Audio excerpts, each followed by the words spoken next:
राजनीतिक रूप से अगर बात करें, इंडिया अलायंस कहीं टूटने को तैयार है। दिल्ली में जिस प्रकार से कांग्रेस अलग लड़ रही है, केजरीवाल अलग लड़ रहे हैं, और समाजवादी पार्टी ने जिस प्रकार से कांग्रेस कुछ ना दे के साथ। देखिए, दिल्ली विधानसभा चुनाव जो है बड़ा क्रूशल है भारतीय राजनीति के दृष्टिकोण से, खासतौर से विपक्ष की राजनीति के लिए, क्योंकि दिल्ली में लगातार केजरीवाल जो पिछले अगर 2013 से बात करें लगातार सत्ता में बने हुए हैं, और बीजेपी के मन में भी कहीं ना टीस है कि वह प्रधानमंत्री मोदी और अमित शाह का जो कार्यकाल दिल्ली के अंदर रहा है, केंद्र के अंदर रहा है राजनीति में, लगातार वह विभिन्न राज्यों में जीते हैं, बड़े प्रचंड जीत उन्होंने कई राज्यों में प्राप्त किया, लेकिन दिल्ली उनके हाथ से पीछे रहा। दिल्ली को वह काबू नहीं कर पाए, दिल्ली की राजनीति को, और केजरीवाल लगातार उनकी छाती को मूंग दल रहा है, जैसे कहते हैं ना, मूंग दलने वाली बात होती है। दिल्ली फतेह करने का मौका भाजपा को कभी नहीं मिला, तो उनका पूरा प्रयास है इस चुनाव में कि दिल्ली विधानसभा में कैसे हम अपनी सत्ता प्राप्त करें।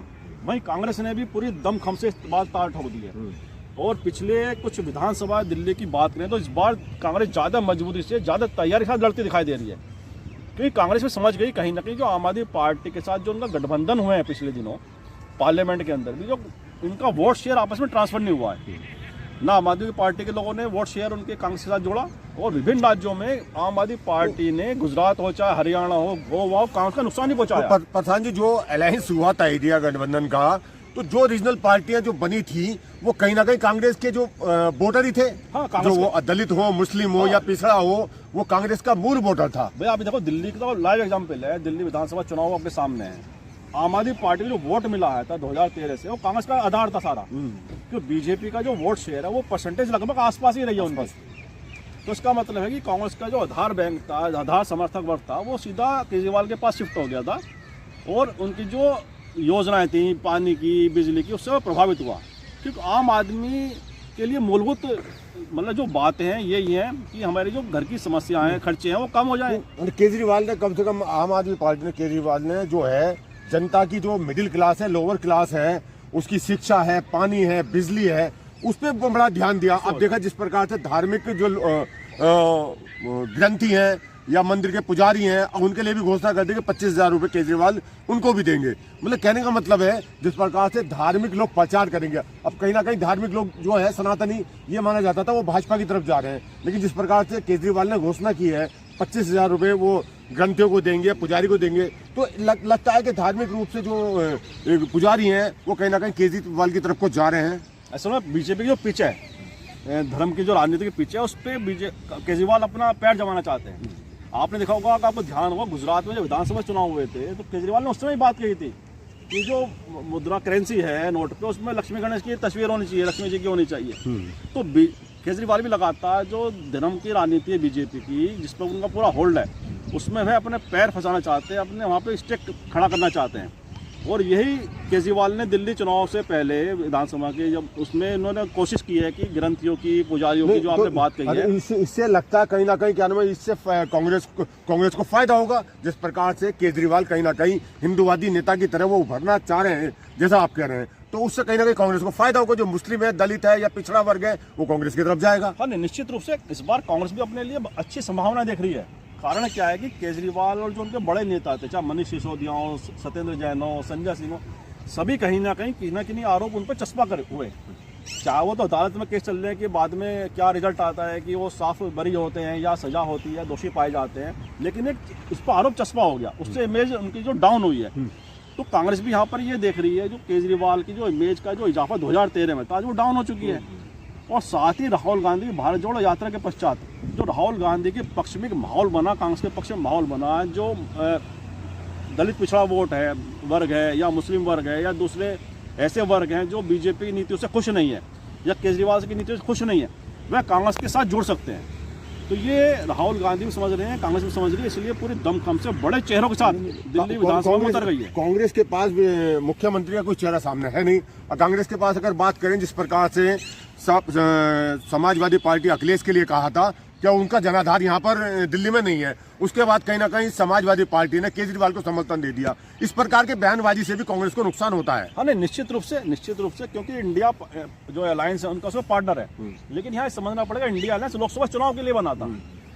तो लोकसभा चुनाव की संपन्न हो चुकी, अब 5 साल बाद लोकसभा चुनाव है, उससे पहले कोई अलग कोई राजनीतिक कोई परिस्थिति बदलती है तो अलग विषय है, लेकिन 5 साल का टेन्योर है पार्लियामेंट का। तो ऐसे में जो अलायंस हुआ 5 साल लोकसभा के लिए हुआ, हर स्टेट में सबके अलग अलग स्टेक है, हर पार्टी के, रीजनल पार्टीज के। यूपी की हम बात करें, यूपी में बहुजन समाज पार्टी, समाजवादी पार्टी, हालांकि कांग्रेस का गठबंधन है, लेकिन कांग्रेस के अगर नेचुरल अलायंस की हम बात करें पूरे देश के अंदर केवल आरजेडी और डीएमके दो ऐसे पार्टनर हैं इनके जो लगातार अनेक वर्षों से साथ में दोनों चुनाव लड़ रहे हैं, राजनीति कर रहे हैं। लेकिन और जब जो रीजनल पार्टी है वो अपने हित के लिए समय समय पर धोखा दे देती है, कहीं ना कहीं पार्टियां अपना हित देखकर। इन सबको लगता है कांग्रेस अगर मजबूत हो गई तो जो उनका आधार बैंक है, जिस वोट पे वो आज बड़ी पार्टी बने, वो नुकसान उन्हें होगा। इसलिए कहीं ना कहीं वो चाहते हैं कांग्रेस पर अपना दबाव बना के रखे, कांग्रेस को अपने हिसाब से हैंडल करें। लेकिन कांग्रेस एक बड़ी पार्टी, नेशनल पार्टी है, तो उसके अपने हित है। इंडिया अलायंस जब बना था तो कहीं ना कहीं ये देखा जा रहा था, ममता अलग, क्या नाम है, प्रधानमंत्री के रेस में, चंद्रबाबू नायडू अलग, नीतीश कुमार अलग। तो मतलब इंडिया अलायंस में ये मान लो इंडिया अलायंस बनाया तो गया रीजनल पार्टियों ने, लेकिन कहीं ना कहीं प्रधानमंत्री के रूप में चेहरा खुद ही होना चाह रहे थे। तो कई प्रधानमंत्री इंडिया अलायंस में निकल के आ गए थे। लेकिन इसमें बात यही है ना कि ममता बनर्जी का जैसा आपने एग्जाम्पल दिया, ठीक है, पश्चिम बंगाल में लगातार वो सीएम बनी हुई है एक वर्ष से, है ना, उनका वहाँ पे एक बड़ा प्रभाव है राजनीति का। लेकिन क्या देश में प्रभाव है उनका? उनके नाम पर क्या देश में वोट मिलेंगे? नहीं मिलने की। अखिलेश यादव है, यूपी में एक प्रभाव है उनका, लेकिन पूरे देश में नहीं मिलने की वोट। तो ये जो रीजनल जितने भी लीडर हैं, जितने भी छत्रप हैं राजनीतिक रूप से, उनके अपने स्टेट में तो या एक दो स्टेट में प्रभाव हो सकता है, लेकिन पूरे देश में राष्ट्रीय राजनीति के दृष्टिकोण से उनका वो प्रभाव नहीं है कि ये पूरे राष्ट्रीय स्तर पर अपने गठबंधन को वोट दिलवा सकें, एक प्रभाव छोड़ सकें। तो ऐसे में राहुल गांधी और कांग्रेस ही एकमात्र ऐसा विकल्प है विपक्षी राजनीति में जिनका पूरे देश में आज भी प्रभाव है और लगातार उस प्रभाव में बढ़ोतरी हुई है। इस पार्लियामेंट में हमने देखा कि डबल सीट उनकी पार्लियामेंट में हो गई। पार्लियामेंट की अगर बात करो प्रशांत जी, समाजवादी पार्टी भी, अखिलेश पार्टी जो है वो भी कम से कम तीसरे नंबर पर रही है मेंबर ऑफ पार्लियामेंट के हिसाब से। तो कहीं ना कहीं रीजनल पार्टी को भी मौका मिलना चाहिए, नेशनल पार्टी बन सकती है। क्या क्या कारण है? नहीं, बिल्कुल ठीक है कि तीसरी पार्टी की यूपी स्टेट से बड़ा स्टेट है, बड़ी यहाँ पर लोकसभा सीट आती है, उसमें समाजवादी पार्टी कांग्रेस पार्टी में बड़ी जीत हासिल की, जबकि उम्मीद नहीं थी बीजेपी को भी हम सेकंड नंबर पर यहाँ पे आ जाएंगे। तो बड़ी जीत है, तीसरे नंबर की पार्लियामेंट में पार्टी बनी समाजवादी पार्टी। लेकिन उसके बावजूद भी पूरे देश के अंदर जो एक राजनीतिक रूप से प्रभाव होता है, जो राजनीतिक का आपका कैडर होता है आपके पास, वो पूरे देश में नहीं है समाजवादी पार्टी के पास। तो उसमें बहुत समय लगेगा आने को, हो सके 2 साल में वो बड़ा राष्ट्रीय स्तर पर छा जाए। नहीं, देखिए स्थितियां पता नहीं चलती कब बदल जाए। प्रशांत जी, पब्लिक का कुछ नहीं पता। केजरीवाल आए थे, नए थे, आज लगातार वो दिल्ली की सत्ता पे काबिज है। मैं वही कह रहा हूँ कि पता नहीं चलता, का कुछ नहीं पता, राजनीतिक परिस्थिति का पता नहीं चलता, किसके फेवर में लोग इकट्ठा हो जाएं, कौन सा ऐसा मुद्दा आ जाए कि कौन सा लीडर उस मुद्दे को लेकर आगे बढ़ जाए। लेकिन आज की स्थिति में बात करें तो कांग्रेस के अलावा राष्ट्रीय स्तर पर कोई विकल्प नहीं है विपक्ष के तौर पर। तो आपको अगर विपक्ष की राजनीति करनी है राष्ट्रीय स्तर पर, तो कांग्रेस के साथ आपको जुड़ना पड़ेगा। और आप एकला चलो की बात करेंगे, जितने भी क्षेत्रीय छत्रप हैं, क्षेत्रीय दल हैं, जैसे दिल्ली की बात करें हम, वो सब चाह रहे हैं कि कांग्रेस उतनी चुनाव ना लड़े मजबूती से। क्यों ना लड़े? तो उसका अपना कैडर है वहाँ पर, उसके अपने समर्थक वर्ग हैं उसके। और 10 साल वो होते कितने हैं? 10 साल पहले सरकार थी, 15 साल चली है उनकी। और दिल्ली के लोगों में आज भी इस बात को एहसास करते हैं, शीला दीक्षित के नेतृत्व में दिल्ली की रंगरूप बदला है।